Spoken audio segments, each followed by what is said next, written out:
How are you today? I'm just fine. Good, good. What are you here to talk about today? Well, whatever you want me to talk about, but I guess basically our local Hope group and being an FASD mom.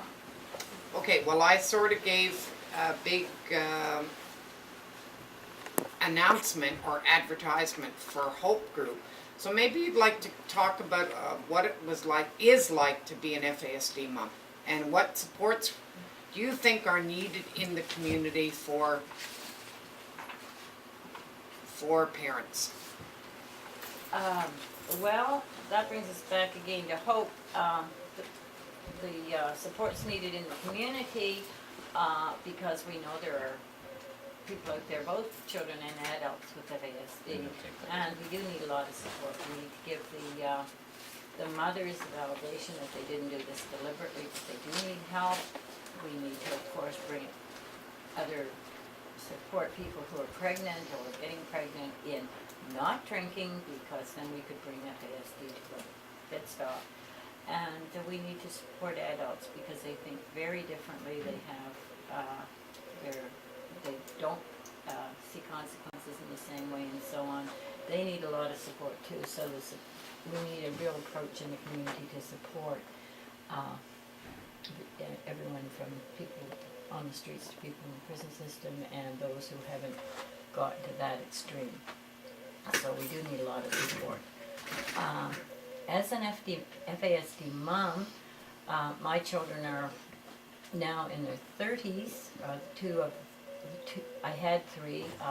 One, is some who listening won't know, passed away last year. She couldn't face life any longer and committed suicide, leaving three wonderful children. But back then, FASD was just in the process of being diagnosed. In fact, people became aware of it somewhere when my children were coming into their early teens, and it threw on a lot of lights for me as to why they were acting the way they were acting and so on, but and why they were having problems in school and the rest of it. But I did get a lot of support, more informally than formally. I was a single mom, and the community I was living in Yellowknife much of the time, and people were, right from the professionals to the school system, quite willing to help me, albeit though without knowing what we were dealing with in many cases. As I say, I eventually found out. It helped me understand. It didn't always help me cope with it. I did the best I can, as most mothers will do, I guess. Now, I believe you adopted these children? They're adopted, yes. I see. Okay. Two in Nova Scotia. Oh, okay. And one in the north. And where are your children now? Well, and how are they doing? Unfortunately, not well. Okay. As I said, my daughter committed suicide last year. She has three great children. She didn't drink while she was pregnant. I think she had a mother that she thought would be pretty hard on her if she did it. Plus, she understood, and she wanted to have healthy children. So right. Even though she herself was fetal alcohol, she seems not to have passed it on. They're in Nova Scotia. My granddaughter just went back a week and a half ago from being up here to see the North. And did she like the North? I think she liked Yellowknife. She thought Fort Smith was a little small, but she was here for the festival and saw the West Edmonton Mall. We had a lot of fun together. That's wonderful. And she has an older brother who's now on his own. He's 21, and a younger brother, and so on.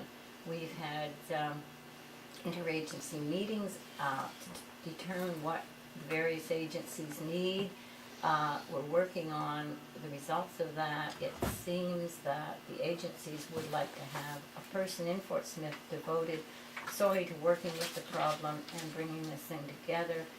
But we're at the stage now where many of the agency reps know what they'd like to have, but again, funding isn't there immediately, so that's the thrust we're taking now of trying to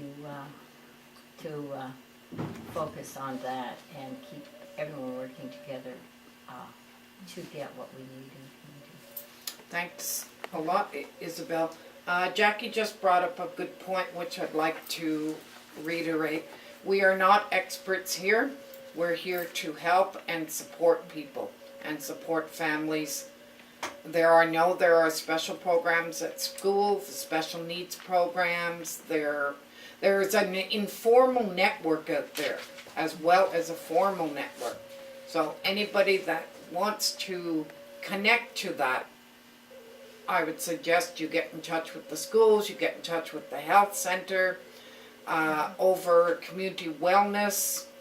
I can refer people as well. Any of our Hope Group members who are Isabel Wilcox, Geneva Green, myself, and we have others as well. So there is hope out there, and I think that's the thing we want to bring home, that there is hope out there, and if we all work together, we can do something about this specific issue. While I'm waiting for Rob Shana, I'm going to tell you a little bit about a workshop that I'm trying to get together, and it's going to be, thanks Isabel. Thank you, Louise. Probably have you back a little bit. At 9 o'clock, I've got a triangle here, and we're going to make some noise, because that's, at 9 o'clock all over the world, people are ringing bells. That's simplified, the 9th hour of the 9th month. So I've got a triangle here and a knife, not sharp, and I'm going to try, maybe I'll get my husband Louis to do this, since he's a musician in the family. Good morning, Rob. How are you today? Oh, good, Louise. That's good. Nice to be here. Thank you. I'm glad you came over. Just to fill you in, Jackie spoke for a period of time about addictions. She talked about your program, exactly what was going on at the Jack Taylor building, about your outreach program. Now, what would you like to talk about? Well, I think what we're here to talk about is, the Right. FAS issue, and yeah, that's a really, I mean, it's such a devastating, having such a devastating effect on our communities. And Exactly. I used to work for Corrections Canada years ago. Right. And when FASD was originally diagnosed, it was so, the numbers were so high they didn't even want to look at it, like inside the correctional facilities. And that's just part of our, the results of, this disorder. So, and how it affects the mainstream. It's absolutely incredible. How long it's been with us, who knows?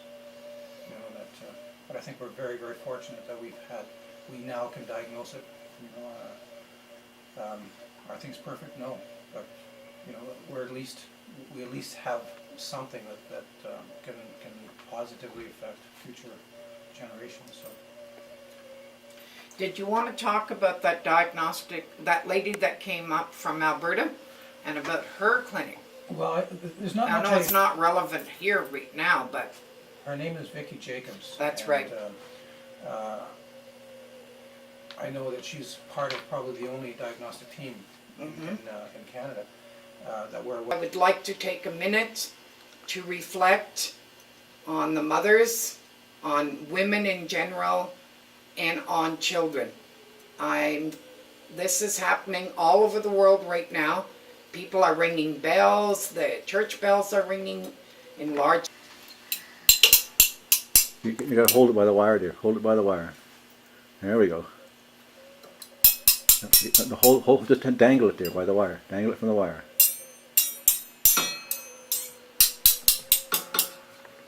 Things in a positive way, that there's a lot of help out there for people. There's a lot of hope.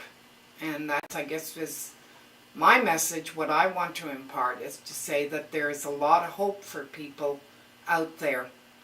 I'm now going to